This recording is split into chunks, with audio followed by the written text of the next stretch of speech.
안녕하세요. 양심중고차 이진영입니다.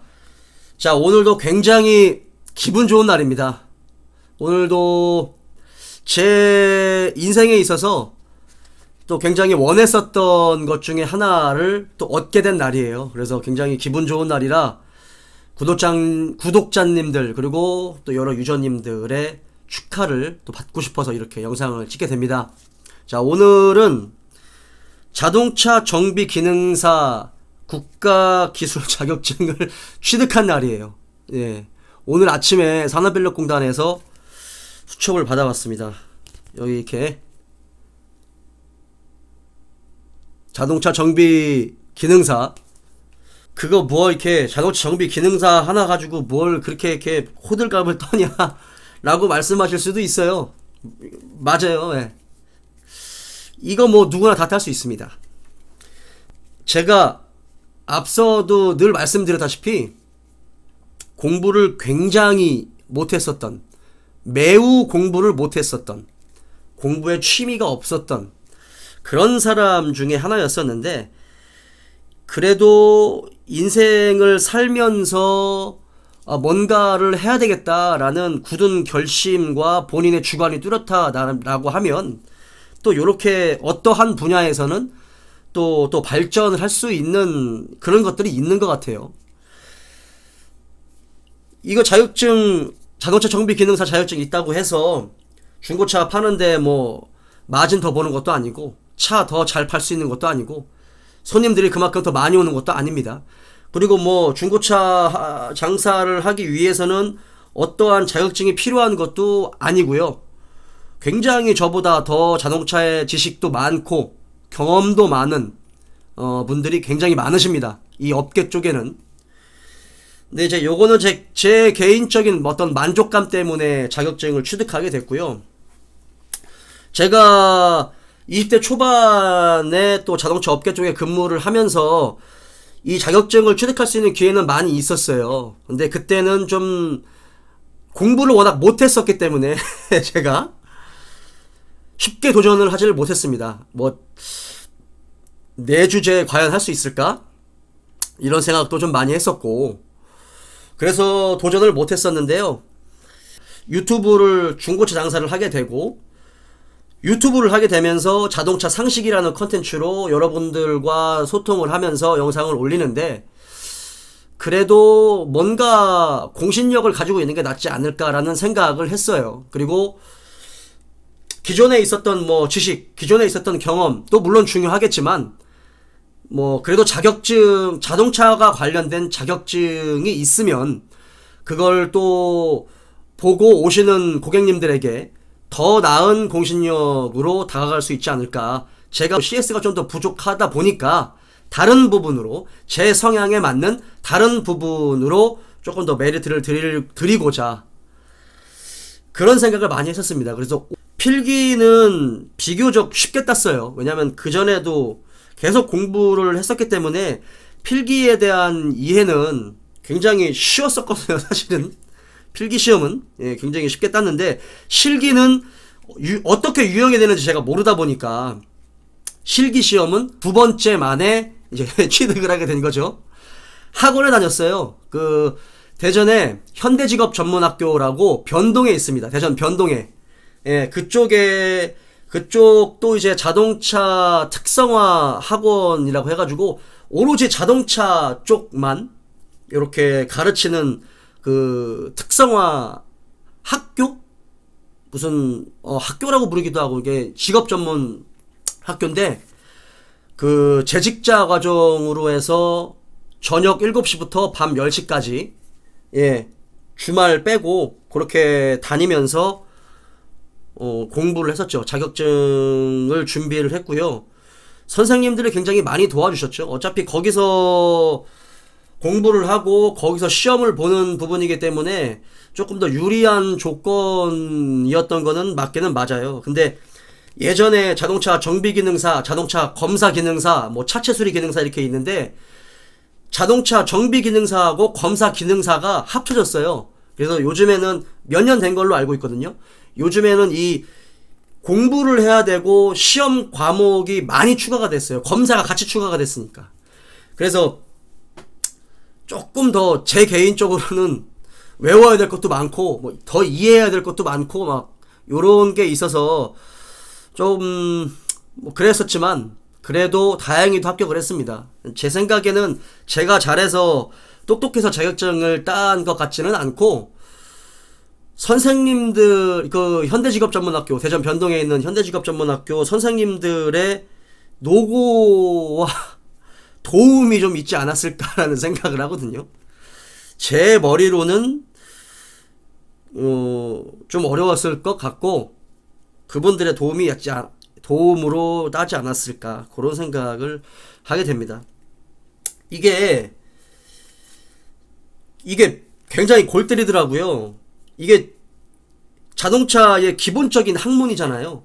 기본적인 학문이다 보니까 이 범위가 굉장히 넓어요. 범위가 어차피 뭐 산업기사, 기사, 뭐 기능장 뭐 이런 게 아니고 기능사인데 아무리 기능사라 하지만 자동차의 가장 기본적인 원리와 구조를 알아야 되고 검사에 필요한 그런 학문들을 또 이해를 해야 되다 보니까 너무 광범위했었어요. 그러니까 저도 이게 현장에서 근무하다가 자격증을 따러오면 바보가 되고 자격증을 딴 상태에서 현장에 취업하면 또 바보가 되고 이런다고 하더라고요. 이게 무슨 의미냐면 현장에서는 좀 더 효율적으로 근무를 하잖아요. 공구도 효율적으로 사용을 하고 근데 이거는 이 학문이잖아요. 가장 기본적인 지식, 학문. 그러다 보니까 FM처럼 딱딱 정해져 있어요. 뭐 토크렌치를 사용해야 되고 뭐 조일 때는 어떻게 조여야 되고 풀을 때는 또 어떻게 풀어야 되고 막 이런 정말 정해진 룰이 있거든요. 그 룰대로 다 정비를 하지 않잖아요. 그러니까 현장에서 정말 오래 계셨던 분들이 자격증 따라오면 바보가 되는 거죠. 그 룰대로 하면 안 되고 이 가장 기본적인 학문의 룰대로 해야 되니까. 그리고 자격증을 따고 현장에 취업을 하면 얘는 이 학문은 현장에서는 못 써요. 현장에서는 쓸 수가 없는 학문이에요. 효율적으로 근무를 해야죠. 다시 배워야 되니까 바보가 되는 거고. 그 선생님들이 말씀해 주시더라고요. 그래서 저도 맨 처음에 굉장히 좀 약간은 자신감 있는 상태에서 학원에 들어갔거든요. 근데 기능적인 부분이나 작업형은 자신이 있었어요. 근데 이게 또 계산도 해야 되고 또 생소한 부분으로 정식 명칭을 외워야 되는 부분들도 있고 그게 이제 막 귀에 안 들어오고 그러다 보니까 제 자신한테 실망스럽기도 하고 굉장히 좀 복잡하더라고요. 근데 그거를 선생님께서 이해를 해주시더라고요. 예, 그것도 참 고마웠었고 어쨌든 자격증은 사실은 이게 제 개인적인 부분이기 때문에 아무 의미는 없습니다. 그리고 이거 있다고 해서 차장사를 잘할 수 있는 거는 아닌 것 같아요. 좀 더 제가 공신력 있게 다가가고 싶은 마음, 상호가 더 서로 간에 더 좋은 거잖아요. 예, 그런 부분에서 제 개인적으로 자격증을 따게 됐습니다.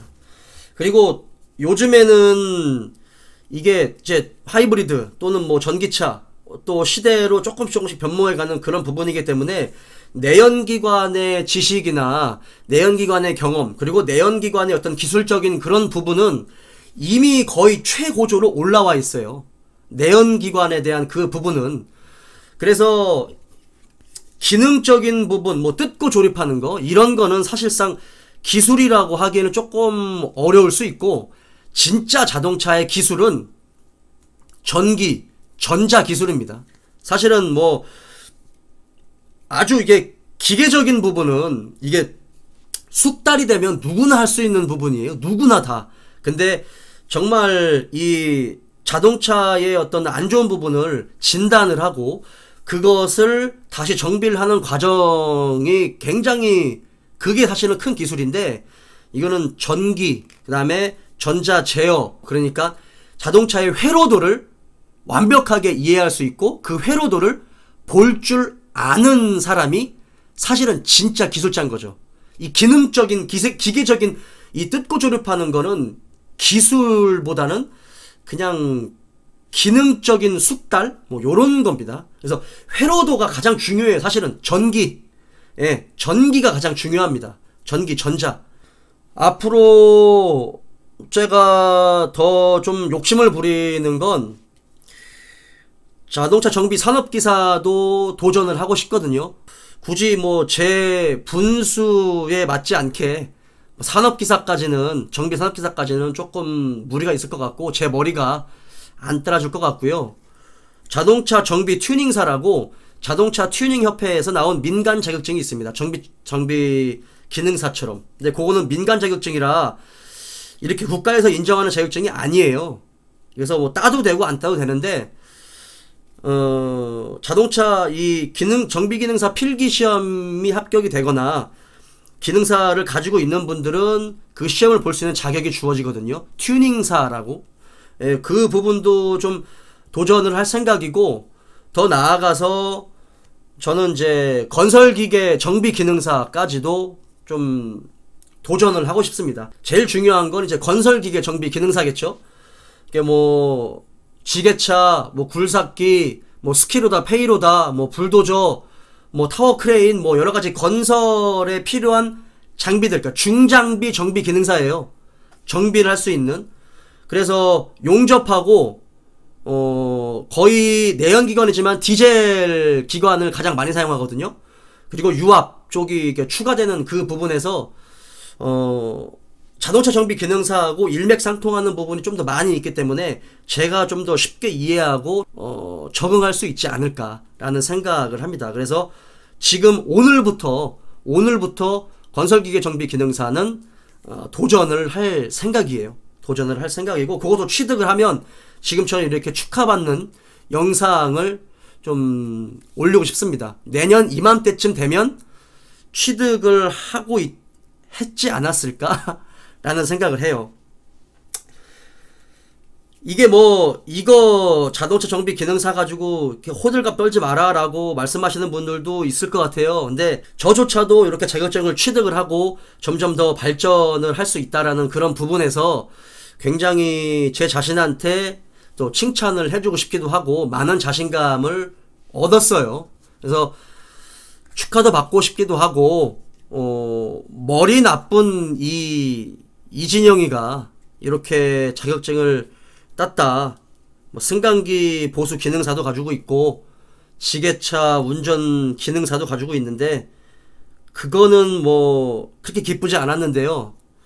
자동차 정비 기능사는 정말 행복해요. 제가 너무 행복하고 너무 기쁘고 제 자신이 너무 뿌듯하고, 정말 머리 좋으신 분들은 되게 픽 웃으시겠지만 머리가 정말 금강석 같은 제 입장에서는 그 무엇보다도 굉장히 행복한 자격증이라고 생각합니다. 굉장히 원했었던 자격증이고요. 그래요. 좀 축하해 주십시오. 제가 더 자신감이 있었을 것 같고, 이런 기술을 통해서 정말 자동차의 기본적인 이런 학문을 통해서 좀 더 발전해 나가도록 하겠습니다. 이런 것들은 곧 현장에서 중고차를 사러 오시는 고객님들에게 또 돌아가겠죠. 제가 더 깊이 있는 지식과 좀 더 자세한 지식들을 좀 더 설명드릴 수가 있고, 자동차 하나하나의 컨디션을 조금 더 공신력 있게 설명해 드릴 수 있을 것 같고요. 그런 부분에서 또 많은 도움을 드리고 또 도움을 좀 받을 수 있지 않을까라는 생각을 합니다. 자, 오늘은 여기까지입니다. 저 자격증 땄어요. 제가 생각해도 좀 웃기긴 한데, 자, 다음번에는 또 다른 또 자동차 영상을 가지고 또 찾아뵙도록 하겠습니다. 오늘은 여기까지.